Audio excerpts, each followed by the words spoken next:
$19.98 on all appliances at Best Buy. The world's not perfect, but with hassle-free financing now in the hassle-free store, it's awfully close. The verdicts end, but the trial goes on. The jury that says O.J. Simpson is the killer must now decide on his full financial punishment. We'll look tonight at how much money Simpson may have and where he may have it. And just how bad was it inside the FBI lab responsible for analyzing crucial evidence in national cases? CBS News has new details. This is the CBS Evening News. With Dan Rather reporting from CBS News headquarters in New York. Good evening. Now that a civil court jury has found O.J. Simpson liable in the deaths of Nicole Brown Simpson and Ron Goldman, a new court battle is beginning. This one to determine O.J. Simpson's wealth and how much of it he must forfeit up as punishment. We begin our coverage tonight with our lead correspondent on the Simpson case, Bill Whitaker. Attorneys for O.J. Simpson and his accusers filed back into court today to haggle over witnesses for round two, the punitive phase of this trial. The scene outside court today, a sharp contrast to last night. After 2.5 years of the most public pain and disappointment, the family of murder victim Ron Goldman finally was able to claim moral victory from the unambiguous, unanimous civil verdict that O.J. Simpson was responsible for Goldman's death. And it was done with honesty and dignity, complete truth, and our family is grateful for a verdict of responsibility, which is all we ever wanted. And we have it, thank God. This second jury's conclusion that Simpson stabbed to death his ex-wife Nicole Brown, bittersweet vindication for her family. I don't think justice was done in the first one, but that's something I shouldn't be talking about. What a difference a trial makes. The plaintiffs, with 20/20 hindsight, avoided the mistakes of criminal prosecutors. Rulings by no-nonsense Judge Fujisaki restricted defense theories of police conspiracy and prevented the redealing of the so-called race card. Simpson supporters claimed that stacked the deck against him. When the verdict was over, he went back home to his kids first and nothing else. Went to go see his attorney, and guess what? He came back home and talked to his kids. But in the end, the 49-year-old former football star was perhaps his own worst witness. Compelled to testify this time, Simpson swore he had never struck Nicole, despite photos, his best friend's testimony, and Nicole's own diaries. And 31 pictures tied the killer's shoes on Simpson's feet, shoes he swore he never owned. Former detective Mark Furman's lies tipped the scales in the criminal trial. The questions the civil jurors asked just hours before their verdict suggest their decision may have turned on Simpson's credibility. You must have credibility to win a case in front of the jury, and as soon as you lose your credibility, your case is sunk. Simpson was found liable, not guilty, which means he is not a convicted murderer. But this jury is likely to demand that he pay these families even more money in the punitive phase beginning tomorrow.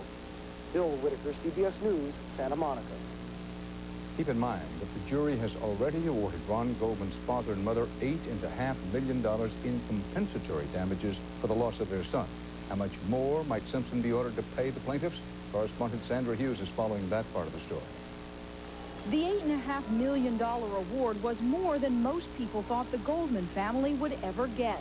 It's possible that this was the result of what's called passion or prejudice, that they were so inflamed by their anger against O.J. Simpson that they inflated the amount of the compensatory damages.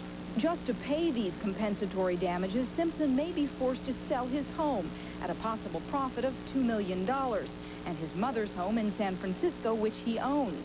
But the plaintiffs can't touch the almost $3 million sources say he has in pension funds.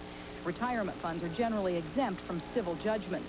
Now comes the punishment phase and one of the toughest jobs, assessing Simpson's true net worth. Indeed, plaintiffs filed papers last week to try to determine that, asking for information on a wide range of Simpson's business dealings that were previously not publicly known. The results should be disclosed in court tomorrow. Under California law, jurors can't award a punitive damage exceeding a person's net worth. Sources close to Simpson claim he's broke and has no prospects. But plaintiffs disagree, and today the judge ruled they can bring in a celebrity marketing agent to try to prove it. He will testify that by his estimates, O.J. Simpson can earn $24.5 million over the next 25 years, largely through the sale of sports memorabilia, a figure the defense claims is outrageous. The plaintiffs will also use forensic accountants and financial private investigators to attempt to prove Simpson isn't being truthful about his wealth.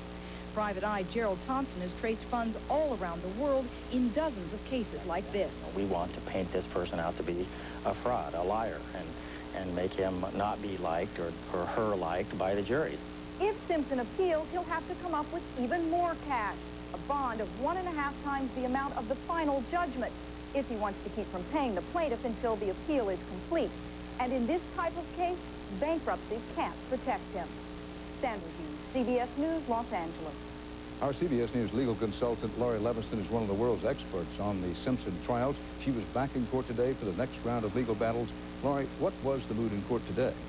Well, the defense surely was still feeling the sting of yesterday's verdict. Bob Baker was angry, and he went out after the plaintiffs right away, saying that the punitive phase should be dismissed because the plaintiffs talked to the press after the verdict yesterday. The judge denied that motion, but the whole afternoon it contained bickering between the plaintiffs and the defense. And what was the atmosphere in court last night, especially as compared with the end of the criminal trial? There was a dramatic difference between the criminal and the civil case. Yesterday in the civil case, there was the same amount of tension. But when that verdict came out and there was the hugging and the holding and the crying by the plaintiffs and the family, on the other side, you looked at the defense team, and you didn't see that O.J. look that you saw in the criminal case or any pat on the back by his lawyers. Instead, later, the whole defense team and family walked out quietly. Laurie Levingston, thanks. Among those who followed the civil trial closely were some of the jurors who acquitted Simpson in his criminal trial.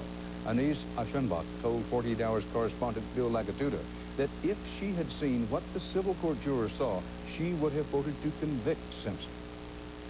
Well, I think one thing is O.J. testifying. I mean, he proved himself a liar, you know, beyond a reasonable doubt, as far as I'm concerned. That and Nicole's diary, the pictures of him in the Bruno Mali shoes, several things like that would have made a difference, I believe. Do you, on this day, believe beyond a reasonable doubt that he did that? Was this new evidence? Yes. So now it's beyond a reasonable doubt. Now it's beyond a reasonable doubt for me. Despite the new evidence, another Simpson criminal trial juror, Yolanda Crawford, still believes acquittal was the correct verdict. Bottom line on my verdict, I'm still very comfortable with it to this day. I knew the day that I made that decision that I would be able to live with my verdict and could believe in it, and I do. I don't think race played a part in the criminal trial, and I don't think race played a part here in the civil trial. Different juries, different evidence, but there were also two very different judges in the two Simpson trials. Let's call in CBS News correspondent and attorney Kristen Jeanette Myers. Kristen, what were the difference in how the two judges handled the cases? Dan, there was a very marked difference both in their demeanor and their decisions. Judge Lance Ito was accused by detractors of allowing the first trial to become a circus and allowing the courtroom to be run by Johnny Cochran. He presided over a trial that lasted 10 months and the jurors were sequestered. Now, of course, we should say that Judge Ito is one of the few people from the first trial who has not spoken out about his decisions. In this trial, Judge Hiroshi Fujisaki is a very different judge. He doesn't suffer fools gladly. He doesn't let the attorneys go on and on. He simply makes his rulings, and if the lawyers complain, he says, take it to the appellate court, and moves right along. He also did not sequester the jury, and the trial took only 4 months. Also, in terms of decisions, I think the biggest decision, Dan, that is different is that this judge did not allow the defense to play the race card. Mark Furman and his alleged racist views were not a part of this case. Kristen Jeanette Myers, thanks. Coming up, public reaction to the verdict, how it played in L.A. and beyond. New revelations about incompetence and worse in the FBI crime lab. The death of Pamela Harriman, a 20th century woman of influence. And Eye on America, part 2 of our investigation of gangs and their power. From the streets to inside prison walls. Kellogg's Corn Flakes presents 1996 NASCAR champion Terry Labonte. You won't get that checker flag unless you get off to a great start. Like starting the day with the simple goodness of Kellogg's Corn Flakes. course, a great finish doesn't hurt either. Go with a winner, Kellogg's Corn Flakes. When should we use Arudis KT? Not for little aches, but when the pain gets tough. It takes 1,000 milligrams of Tylenol to get the same relief of just 25 milligrams of Arudis KT. Now, for tough pain, I've got a choice. Potent Arudis KT. This remarkable medicine is the best ever invented for heartburn, indigestion, and pain. It has the power to start working instantly. It's the only one that relieves indigestion and the pain that comes with it. It's no ordinary medicine. It's Alka-Seltzer. That's right. No caplet, no liquid has Alka-Seltzer's effervescent power to speed relief. Plus the medicine to relieve your worst symptoms.